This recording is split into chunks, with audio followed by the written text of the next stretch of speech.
Hello, everybody. Welcome back to my series on the Great Siege of Malta.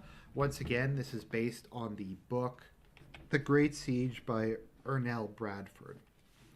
So, last time we talked a bit about what was going on leading up to it. The Knights were aware that the Ottomans were sending this massive invasion force. They were going to be outnumbered. The numbers are once again kind of confusing because I think there was only about 500 knights, but they had a large number of infantry. And the infantry were professional soldiers. It's kind of when you talk about men at arms and stuff like that, they would be the retinue of a knight or a noble, and they would not necessarily have their own land grants themselves, or they'd have relatively small land grants, and they wouldn't be members of the nobility, but they'd be wealthy enough to be able to afford to do training and have their own weapons and armor. So they might have, I don't know, a mail shirt, helmets, a spear, a shield, and probably if they had a horse, it would probably just be a rather inexpensive horse to use to travel around on when on campaign. But they were still professional soldiers. It wasn't just like it was a peasant levy. So the numbers I believe that they're giving is around 600 soldiers, of which 500 were hospitallers.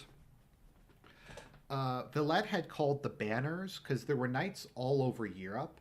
So some of them started arriving drip by drip into Malta to help bolster their numbers. But a lot of the knights would never wind up showing up, and a lot of the promised reinforcements would only come at the very end.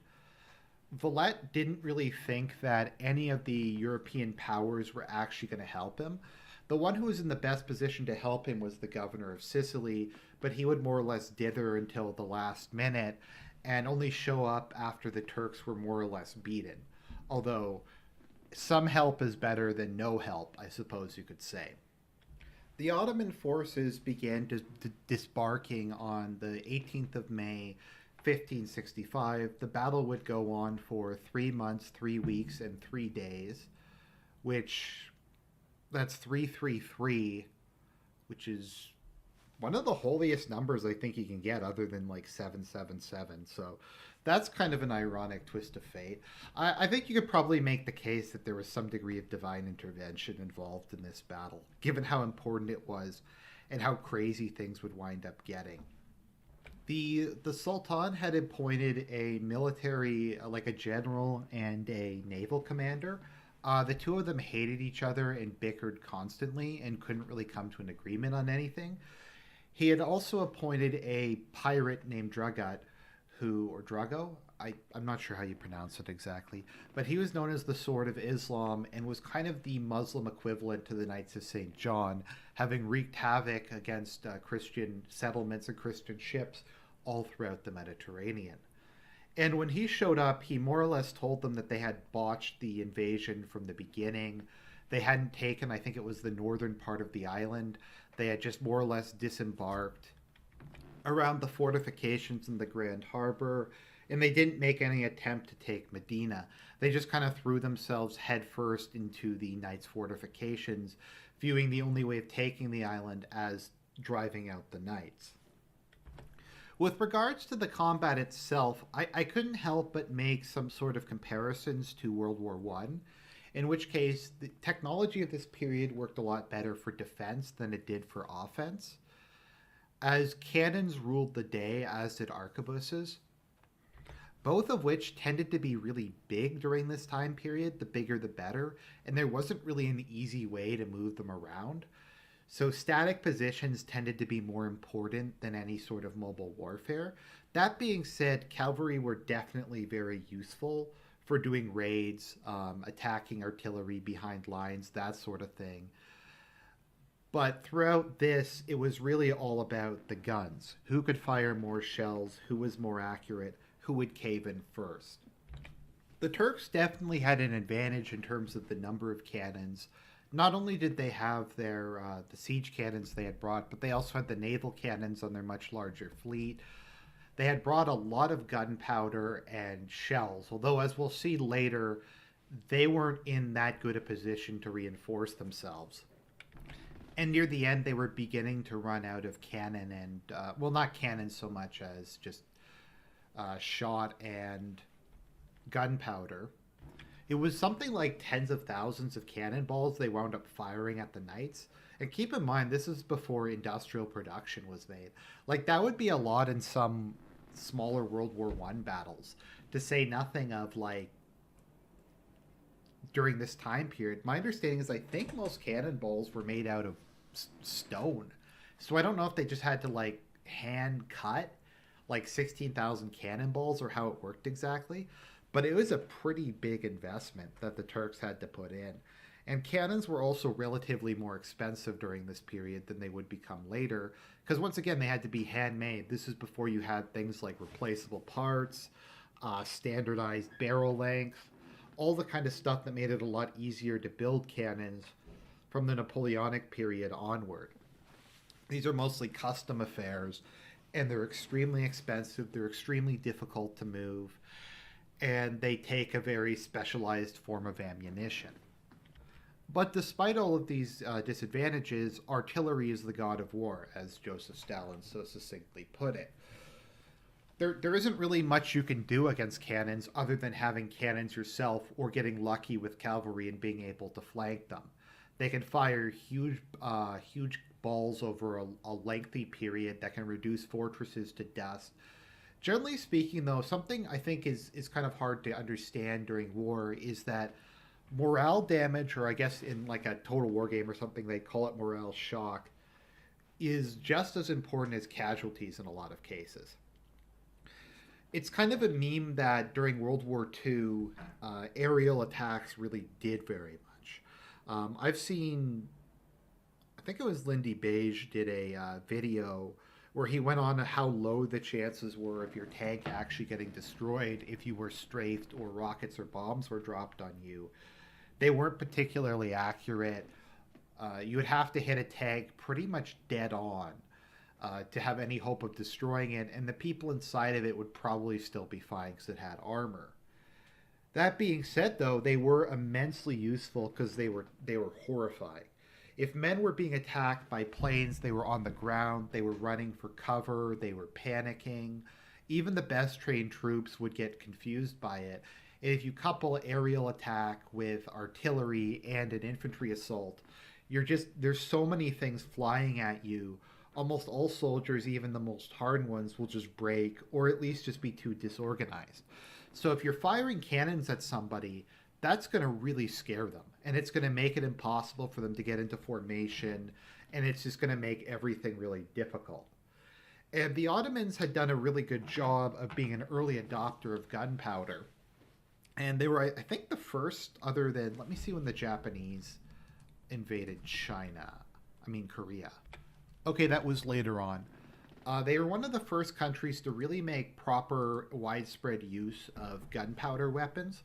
The Janissaries, who were Christian slaves that had been recruited from out the empire and trained under extremely harsh conditions, were well drilled in the art of reloading muskets and cannons, and they were very good at laying down massed fire, which is one of the reasons they were so effective against the European powers. As well, plate mail could still stop bullets. It was difficult, and not everybody had articulated plate. It would still go through stuff like chainmail and leather, and it was just terrifying because this is before any people were really used to the concept of firearms. So the Turks disembarked all their guns. Now, the way that the Hospitallers or the Knights of St. John had this set up was actually very clever. It's very much a classic defense in depth. So rather than just having one large fort, although Fort St. Angelo was their headquarters, they had a number of different ones. They had Fort St. Michael, the rest of Sengalia, Birgu, and Fort St. Elmo. And the idea here is the Muslims are very much divided. Like, where are you supposed to attack first? I mean, obviously Fort St. Elmo, but if you move here, then you can be fired on from St. Angelo, or if you move here, you can be fired on from Fort St. Angelo and Fort Michael and Fort Elmo. So the idea being that the Muslims were never able to concentrate all their fire on one location. And later on, once Fort St. Michael and Fort St. Elmo were basically falling, the various knights under Vilette's command wanted to pull back to Fort St. Angelo, but he very wisely said, we can't do that, because if we do that, they're just going to focus all their cannons there, and then we're screwed. We have to keep them divided between these various points, otherwise they're just going to overwhelm us with numbers. When they arrived, the Ottomans had more or less said that that Saint Elmo would fall within 4 or 5 days. It would wind up holding on for more than a month, which put them way behind schedule. Because even though the Ottomans had a lot more resources, they were also on a ticking clock. Once winter came, it would be almost impossible to transport supplies across the Mediterranean, as from my understanding, that's when it starts to get very rough. I think ultimately, more than just about anything else, aside from maybe Vilette's preparations in terms of food and ammunition and gunpowder, what this really came down to was a battle of wills. That is, who was going to crack first? Were the Knights of St. John going to give up in the midst of almost certain doom, or were they going to fight to the last man and go to their deaths happy, dying as soldiers for Christ? Or were the Muslims going to get weary of their losses and pull out before winter came? Now, at first, the Knights of St. John thought that they were going to get relief forces from Sicily, and the governor of Sicily kept dithering and kept saying he was going to send reinforcements, but then he didn't. And at one point, they wound up getting about 600 to 800 guys, but the full relief force of 8,000 to 12,000 would only come in at the very last minute. So what wound up happening at St. Elmo is just basically a slugfest. I use the term slugfest to mean a fight in which neither side really has a definitive advantage. It's just throwing men into the meat grinder. So the Turks would more or less just fire at St. Elmo all day, every day. And the Knights, in combination with and at night would repair the various damage to it. Now, one of the strategies that they came up with during this time period was at night, the Knights would ferry the wounded from St. Elmo back to their main hospital, and they'd ferry in reinforcements. So every day the Ottomans would have to deal with relatively fresh troops, and they would find that the garrison's forces had been replenished. And this was difficult. Also, just the nature of Malta, in particular, St. Elmo was built on a sheet of granite, so you couldn't undermine it. Because often what you would do with fortresses is you would dig a tunnel under it, fill it up with gunpowder, and then blow it up, and that would undermine or destroy part of the wall. So they couldn't do that with Fort St. Elmo, so their only real hope was to breach it with cannon and take it directly.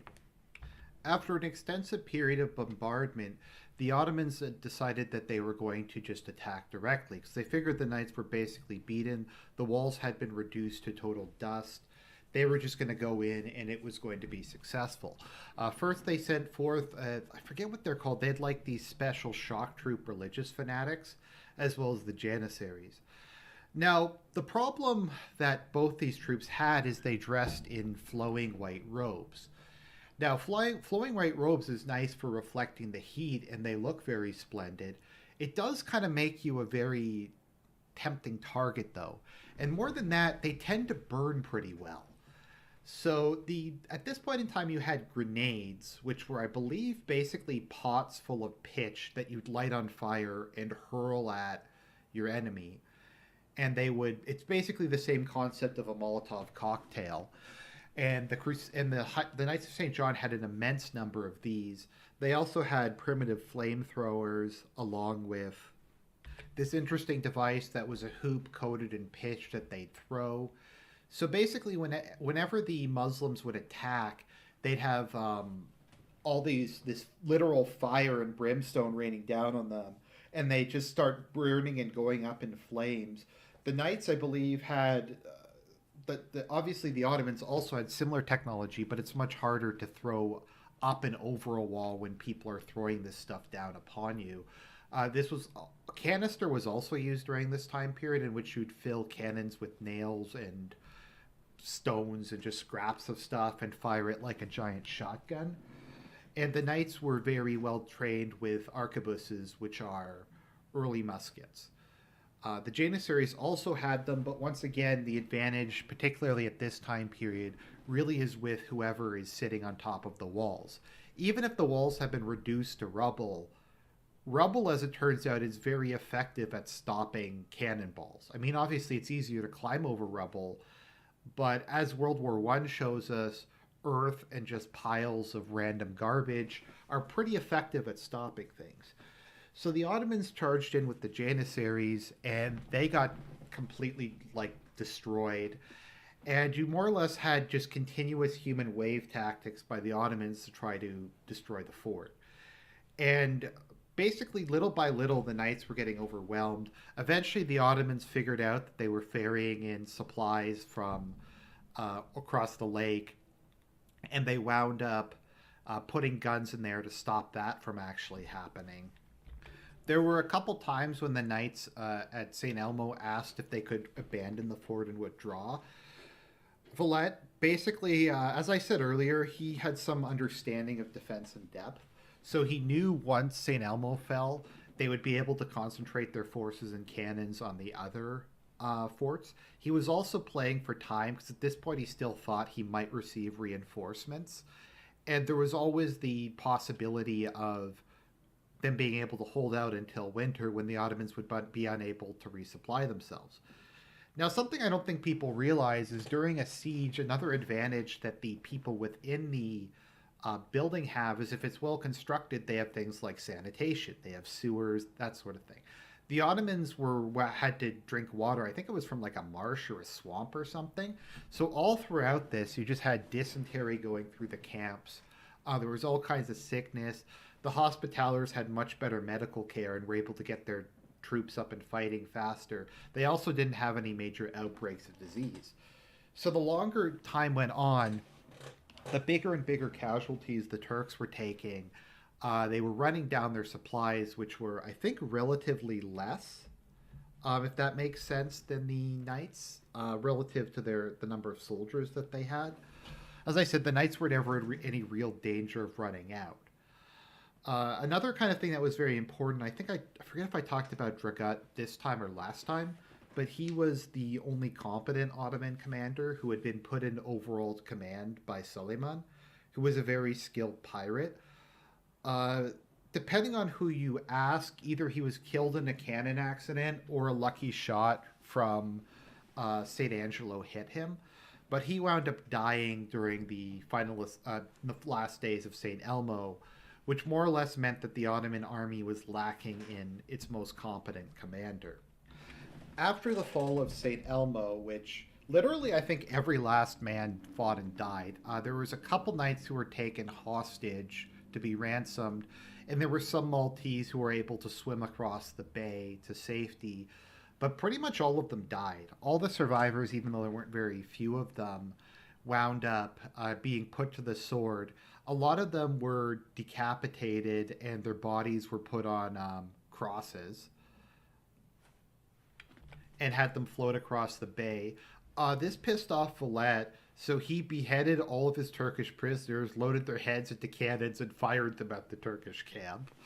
Which the author is saying, oh, this is horrible, but I don't know, it sounds kind of base to me. It was pretty much at this point, with St. Elmo crushed, the Turks moved on to Senghilia, the idea being that they would just creep up and eventually take St. Angelo. So at this point in time, you had a defector who came over to the Knights' side. It said the Turks' main plan was that they were going to come in and do an amphibious assault across the what was known as the French Creek. So because of that, they were able to put up a palisade or a seawall. They also had a bunch of cannons set up to shoot the boats. So when the Turks began their amphibious assault, a salvo from the cannons sunk all but one of the boats, and killed something like 800 of the attackers. So it was an utterly devastating barrage. And that basically, their entire amphibious landing force was destroyed. I'm assuming that a lot of those were Janissaries or very well trained soldiers, which once again were not replaceable. They had also simultaneously launched a land attack from the south. However, the knights managed to build a bridge of boats. As you can see here, chains were a big thing within the context of medieval sea warfare. Because if you put a chain up, ships can't cross it without being cut in half. So they were still able to keep control of this area. So they built a bridge of boats and they rushed a bunch of soldiers over and were able to hold off that particular attack. Keep in mind, by this point in time, the knights have taken a lot of casualties, but the Turks have taken a lot too. Because they've been charging up hills at fortified defenses, and while they have more guns and they're firing at the knights have the advantage of being behind walls and they're firing back at them. So the Turks responded by bringing up something like 65 siege guns and firing. Estimates are that there was over 100,000. Some people say 130,000 cannonballs total were fired over the course of the siege, and the Turks did another double assault. So it looked like they had actually won at this point in time. They managed to breach through the various walls and get into the city. However, suddenly the order to retreat came. Now, what had happened is because the Turks had sent all their soldiers out, a group of patrolling Christian cavalry had come across the Turkish field hospital and attacked it, killing everybody. Now, the Turks thought that this was the Christian relief force, and they were afraid that they were going to get fully hit from behind, so they called off their assault, and the Christians were able to rebuild their defenses. And it should be noted that during this time period, the civilian population just put through everything they had into this, giving food to the knights and their soldiers, repairing the walls, that kind of thing. There was another attempt where they managed to get through, but Valette, then 70 years old, led a countercharge and succeeded in throwing them out. So this is when the various knights said, look, we're getting our asses kicked. Let's just withdraw everything to St. Angelo. And Valette's like, no, we have to hold on. The Turks are losing heart. They're running out of men. This is a test of endurance. We're all going to die at our post. There'll be no steps back. And once again, this was the right decision look at it. So the Turks would have to go from bombarding all of this to just bombarding that. So that was not going to wind up working out, but it's understandable why people made that. So I think in one of the more comical escapades, the Turks built, I think they called it the Infernal Machine or something. It was like this massive early bomb full of gunpowder and shrapnel and stuff. And they did an assault. I think this is the one where they did the equivalent of a testudo formation and brought it up to the walls and lit the fuse. It was going to blow the walls up. But the fuse was too long, so kind of comically, the Knights Hospitallers were able to push this like giant bomb back down the hill, Wile E. Coyote style, and it landed right in the midst of the preparing Janissaries and exploded, killing many of them. They also brought in a massive siege tower to try to get over the walls. However, in kind of I think one of the examples of strategic brilliance, they had the tower built, and the Janissaries had started firing down from the tower because it was above the wall. So the Hospitallers set up guns behind the wall, and they opened a hole in their own wall and shot the base of the tower with chain shot, which destroyed it, and they turned it into another fortification.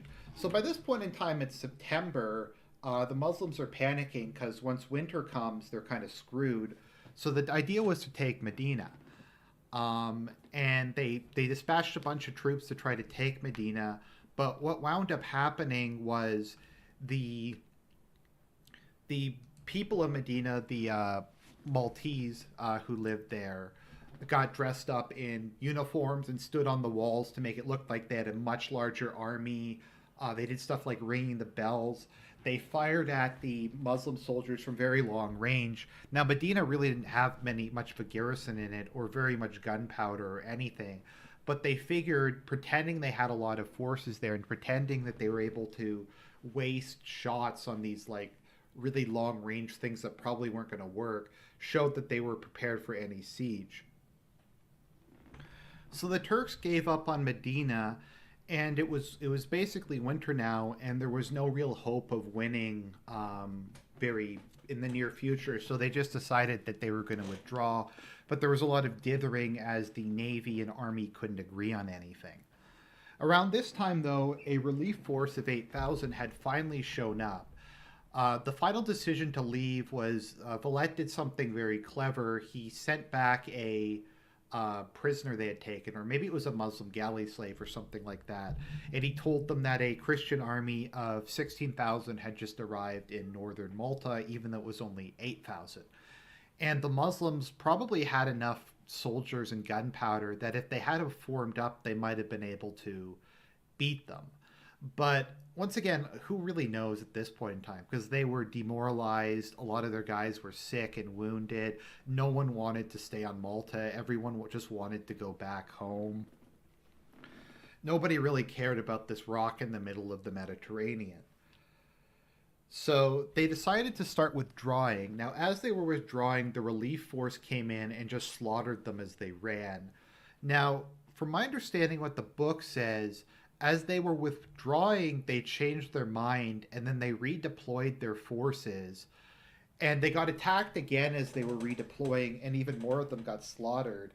And then they were left to just a crippled shadow of their former selves to just limp back to Constantinople. Now, the number of Turks who died during this, you have to take once again with a grain of salt or a salt mine. The estimates I've seen are between 30 and 35,000, but once again, it's hard to know how they counted the various allied powers. But they lost a lot of men, many of them who were the best. The Janissaries are not replaceable. They were the Ottoman Empire's elite, their crack troops, their standing army, and they had been shattered by this. I think they lost something like 6,000 Janissaries, although I see kind of conflicting numbers as to this. They also lost a lot of experienced sailors, a lot of cannons, a lot of shot and gunpowder.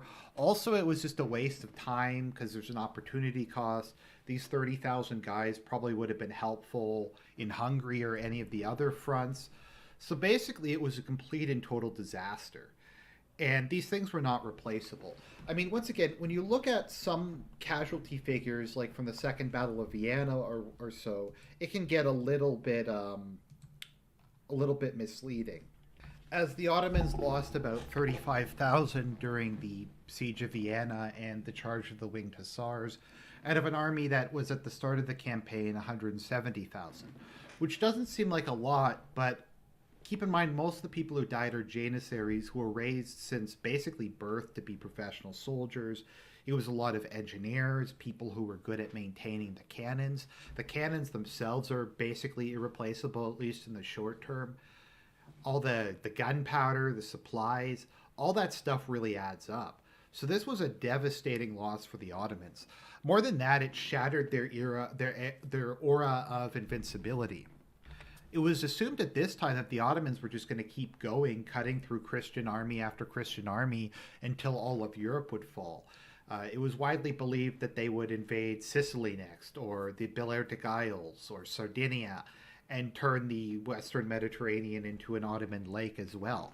But because Malta held, all of this was stopped. And in the aftermath, Valette was given huge sums of money by the various princes of Europe that he used to dramatically improve the fortifications and stores and the number of guns and stuff. And so I think particular during the Second Battle of Vienna, the Ottomans took cannons and they depleted their garrisons and cannons and other stuff from all over the empire. And like I said, the loss of those things was not replaceable. It would take years, in which time their opponents who had not taken nearly as proportionally as large losses were able to launch counterattacks and try to improve the situation. So overall, I think we can see the Great Siege of Malta as one of history's turning points. It's also very much a testament to the courage of the men, as there were numerous times when they could have attempted to give up, where they could have retreated from hopeless positions, or tried to flee for their lives. The example set by Grand Master Villette and the general crusading spirit that still lingered within the knights led them to endure deprivations and horrors that I don't think really would be seen again until the First World War. While the knights would limp along for another couple of centuries, and they had kind of become anachronistic and to a lot of people something as a joke, no one could take away from them that at Christendom's darkest hour, when it seemed like once again the forces of Islam would finally be able to deal a knockout blow, they had stood firm and died for their faith. And not only had they died for their faith, but they had succeeded. And because of them, Southern Europe was saved, and the Mediterranean did not become an Ottoman lake. As for whether or not Italy actually would have been invaded, like if the Ottomans had the soldiers to do that, if they would have been successful, no one can really say. But that being said, it certainly helped. It certainly did not bode well for the Ottomans. And it was a turning point. It was one of history's greatest turning points. And in the aftermath of Lepanto, compounding on the Great Siege of Malta, their naval power was more or less broken and would never be as great as it was. So I hope you enjoyed this two-part series. I'll put up a combined file later on. God bless. These history videos take a while for me to do, which is why I don't do them more often, but I hope you enjoyed it. God bless, and more content to come.